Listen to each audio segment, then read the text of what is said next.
आपलं अंग नाही बरं कोण काय होईना ते.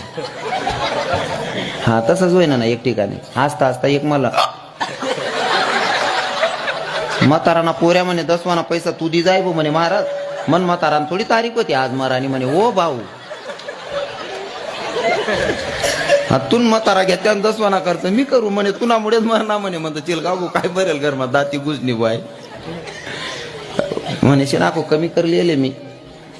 कोणी उपडी कोण पण एवढी गॅरंटी मला बरं का जितू मामा एक गॅरंटी देतो तुम्हाला.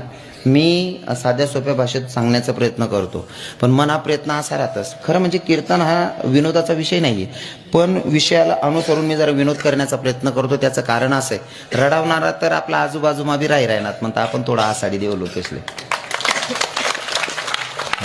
आणि आपला कीर्तन जर मनमासा द्वेष ठेवा नाही ना जाऊ दे रे काय डंग लावत खेलगाव रे असा मनमा काही द्वेष ठेवू नका. आपली पक्की गॅरंटी आपला कीर्तन मा दिल खोलीन बशी घेत ना मन खोलीन जर हाशिली ना 6 महिना अटॅक येत नाही 60ला पुढला काकाशले सांग राहिनो. 6 महिना तुमले अटॅक येऊ आणि 60 ना पुढे ना काकाशले सांग राहिनो. बाकी ना बाबा म्हणतील मग महाराज पुढे काय करा ना मला 50 दे टाका ना. जग नाही मग पैसाच नाहीकडे काय टाका ना. हा मग काय पैसा थोडी मोठा आहे आयुष्यान पुढे बरोबर आहे की नाही. 5-50 हजार लाख 1.5 लाख दी टाका ना सुरू ठेवा नाही.